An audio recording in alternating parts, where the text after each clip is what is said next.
Okay, here we go. Look at this snow.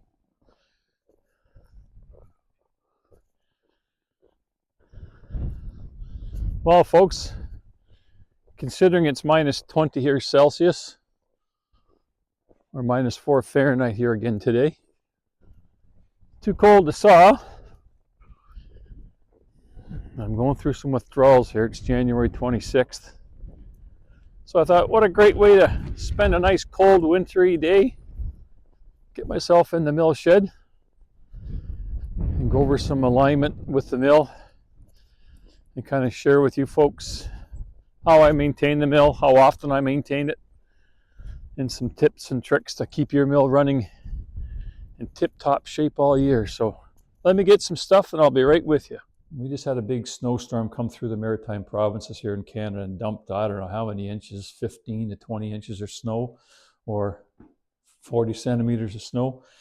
Anyways, I thought I'd come out in the mill shed today because I'm going through withdrawals. I'm really missing putting some logs on this machine, but I thought I would just come out today. I had a question from one of our new viewers asking me how I maintain the mill, because he kind of saw in the last clip how kind of shiny it is. So I thought that'd be just a good little wee way to get out to the day and freeze out here in my 14 by 30 mill shed about how I maintain my mill. I think it's a good segue for new sawmill owners to keep your mill in fine operating shape. So I guess basically the way you see it is the way I always leave it at the end of the day when I'm finished, because I'm not a business. I don't saw every day. I saw, I'm retired, so there could be a couple days a week I may saw 3 days, but I always shut it down for the day and give myself a half an hour to clean it up. It's just preventative maintenance, and it's just a healthy way to keep your mill looking good.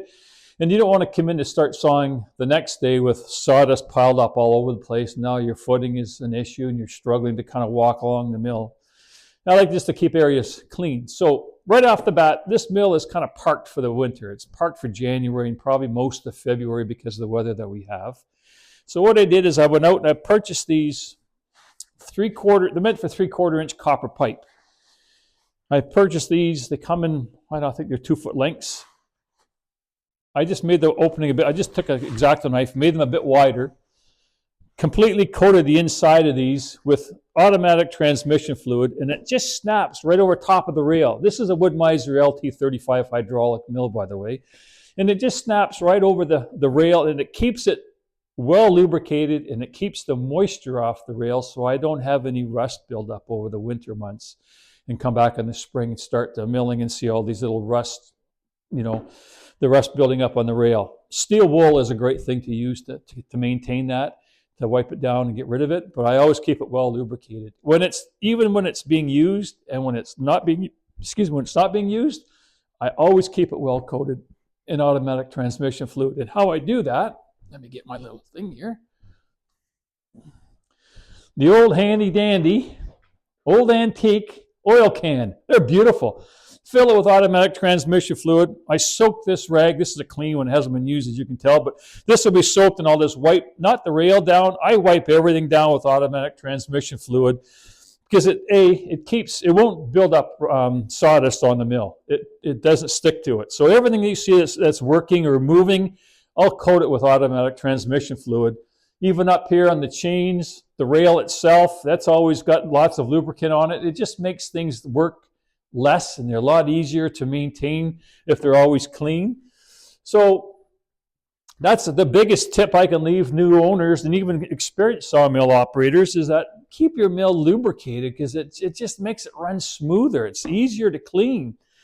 In my Kohler 25 horsepower engine, I purchased the LT35 hydraulic in April of 2018. No, sorry, July of 2018.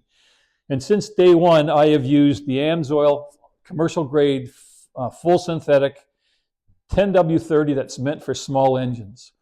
That's been in there since day one. And I maintain the oil changes every 50 to 75 hours. Now remember, I'm not a full-time business, so 50 to 75 hours sometimes may take me a month and a half, but if it's extremely hot outside, 75 hours max, and I'll change the oil and the filter. I don't just dump the oil. Every time I change the oil, it gets a new filter. The air filter will be taken out. I'll use a compressor. I'll blow all the sawdust that's been building up in there, keep that cleaned. And the actual fuel filter itself, I'll probably change that twice in a season. So if I start in, say, March, probably by July, August, I'll put a new fuel filter on and let that go through to the end of the year, and then we repeat it next year. So it basically gets a new filter every twice a year. What else have I got? The grease fittings on this machine, there's about 20 of them. So it gets greased when I do an oil change every 50 hours. There's about 20 grease fittings on this. And for you wood miser owners who have the sawmill, yeah, I don't know if you've experienced it yet, but I had the unfortunate task of learning that they're not threaded grease fittings, they're compressed in there. So when I was greasing up my log stop on the inside there last summer, I got a bit aggressive with my grease gun, trying to remove it, and I kind of snapped the head of the grease gun off, or the grease nipple off. So I had to re-tap that one and get the proper threaded grease nipple to put back in, because you don't want to be leaving that wide open and not being able to grease that moving part. So that's just a little heads up. Be cautious when you're doing your greasing. Just be gentle with those grease nipples. Don't try to force them off. Other than that, what else can I say? I don't, whenever I'm finished milling for the day, I will always turn the fuel line off and let the engine starve itself and shut itself off with no fuel left in the fuel line or the carburetor. I just don't want the fuel sitting in the carburetor, creating any buildup of any, gunk that could cause any carburetor issues. But since I've owned this mill, there's been no issues with the engine. It's been running flawlessly. I've maintained it. I keep a running journal of it for any future reference. Inside the simple set control panel, or some mills will have the AccuSet. There's I think 1, 2, 3, 4, 5. There's 7 screws. Take off the 7 screws and gently just fold this control panel back. Sawdust is going to build up on the inside of that. And inside, there's 2 control. One is for your up and down. One is for forward and reverse. In the contact switches, we'll start to kind of get a bit of a gunk built up on it with some sawdust. I just take a Q-tip with some rubbing alcohol and just gently clean off those contacts. With my compressor dialed down, I'll blow out the inside of that whole control board. There's a couple control panels or circuit boards in there that I just maintain, keep the dust off of it. And before I close it, I get a little bit of silicone lubricant in a paste, and I just rub the inside of these contacts to keep them lubricated. And then just close it back up, seal it back up with the 7 screws, and you're good to go. What else is there? My lubricating tank. People always have asked me over the years what I run in mine. Most sawyers will run just like water, pine dish soap, and Dawn dish soap and pine sol. This is what I use in the summertime. In the wintertime, before I close the mill down, I run pure windshield washer antifreeze with Dawn dish soap and pine sol. But right now, because I'm not using the mill, it's completely drained, and the line going down to the blade is completely blown out, so I don't have any threats of any freezing. Because the last thing you want to do is be running water, and as up here in Canada, the temperature changes quite quickly. You don't want your tank to get frozen, because then that's going to just cause a bit of a burst. Now you've got a whole new tank to go purchase. So again, preventative, just a heads up, maintain your mill, enjoy it, have fun with it. You pay a lot of money for these things. So take the time at the end of each day just to go over a few things, wipe things down, and store it the way you were going to transport it. That's the way you see it right now. It's basically in the transport position. I lower it right down onto the transport pin, and this way there's no stress on the saw head. It's totally, relaxed right now. There's no pressure on it, so it's just sitting there for the winter. I see some sawyers, I've been to their properties, and they maintain the head is way up in the air, and it sits there for days upon days, and that's just added stress on the saw head that you don't really need to have. So it takes 15 seconds to lower it down onto the transport pin. So get into some habits like that, and you won't have too many issues with your mill. But keep it clear, keep it wiped down, maintain your oil changes on a regular basis. If you let it go too long, then you can start developing some issues with the oil, maybe breaking down, causing some internal issues with your motor. But you know, I don't, you know, like me, everything I own, I've always kept things clean, and my tractor's the same way. And you know, talking about AMSOIL, I run AMSOIL in everything I own. I've never had an issue with any of the products. So I'd be curious to hear from you Sawyers out there what you run in your mill. If you're running just conventional oil, or are you running a synthetic, and if so, what kind are you using? Because I just like to kind of share my experiences. I've had great success with AMSOIL and everything I own, right from my log splitter to our ATV to everything that's got a motor in my property is running AMSOIL. So if you're interested in AMSOIL products, you can't buy them retail. You have to get them. Like myself, I became a preferred customer. So I can give you a link if you'd like to in the description below, just to show you. It'll direct you to either the amsoil.com or the amsoil.ca, depending on where you are. And you can do your own research and read about the specifications on this great oil. Battery. My battery right now is sitting idle, but it's been on a trickle charger since November, and it'll stay on a trickle charger until I start sawing again in the warmer climate. And a little tip I was given years ago by a mechanic: the terminals that rest on your battery posts. If you can take the battery cables off the posts, coat them in Vaseline, put them back on and secure them, you'll find you'll get no corrosion of any kind on your battery terminals and around the posts and stuff. So again, preventative maintenance. These batteries aren't cheap, so the more you can do to prevent them and take care of them, the longer they'll last. And other than that, folks, that's about all the kind of the maintenance things I do. Maybe when the weather warms up, because right now it's cold in here. But what I like to do in the summertime, I like to go over all my mill alignment. How would I do to align the head, the saw head, maintain the main belt pressure on the drive belt, ensuring that the blade is running parallel to the bunk of the mill, and just little tips like that, because there is adjustments to be made. It's a working mill. There's a lot of moving parts.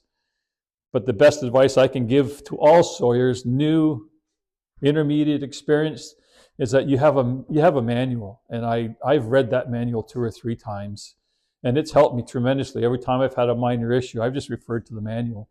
The support at the Wood-Mizer is just to talk to a technician is a phone call away. But I like to try and solve it myself, so I know what the answer to my problem is, instead of trying to have someone share it with me, but I don't know how we got there. So that's why I suggest get a hold of your manual and just read it. If you've read it once, read it again, because you're going to learn things that you didn't think were even on the mill by just going through your manual. And other than that, I thank you. Thank you for joining me. I know this is a new channel. I'm excited to share all my milling experiences with you. And I look forward to 2026. And for you American sawyers down there, some of my friends, I envy you right now, because there's nothing I would like more just to fire up this mill and get covered in sawdust. And the one last thing, I forgot. Safety.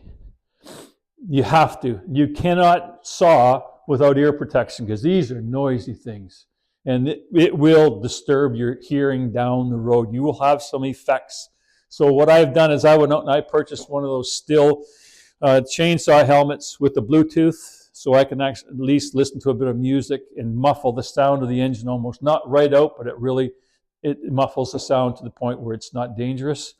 Eyes, I wear prescription glasses, so I've got my eyes covered that way. But if you don't, even if you're outside, put a pair of sunglasses on, people, because I have heard of somebody here in Canada was sawing, and he didn't have any glasses on, and with the debarker spinning, he ended up with a piece of wood in his eye. So that's not a healthy thing. And from experience, boots with steel toes. Don't get lazy and start sawing with running shoes like I did one day, and loading a big 22-inch diameter pine log onto my loading arms with my hook, my cant hook.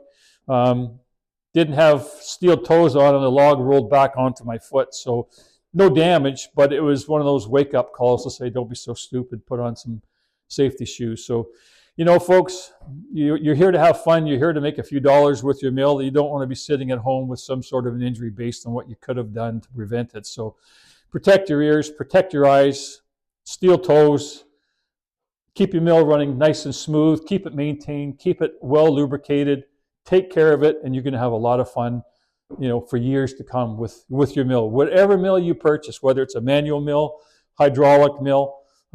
I've had the luxury of running the LT35, the 40, the 50 with a diesel engine, the 50 with a 3-phase motor. Oh man, now I'm telling you, every time I get my hands on a mill with more power and more capabilities, it's just more enjoyable. Someday, I know I'll never be able to afford it, but I would just love to experience running an LT70. I've seen them so many times, people using them. I've watched a couple of Sawyer friends of mine. I follow a few people. Nathan Elliott, what's he, Out of the Woods Forestry, I believe, or Out of the Woods on YouTube. He's got the LT70. So yeah, they're addicting. They're therapeutic. And I will share with you my next video, I think, why I purchased the LT35 and what it has done since 2018 with first responders and how it's made them happier people by being exposed to sawing on the mill. So until then, thank you for allowing me into your homes. Thank you for allowing me to kind of share some of my tips and tricks. If I've earned your like, please hit the like button. It'll help my little channel grow. And I look forward to the next video. Okay, thank you for now, and stay safe.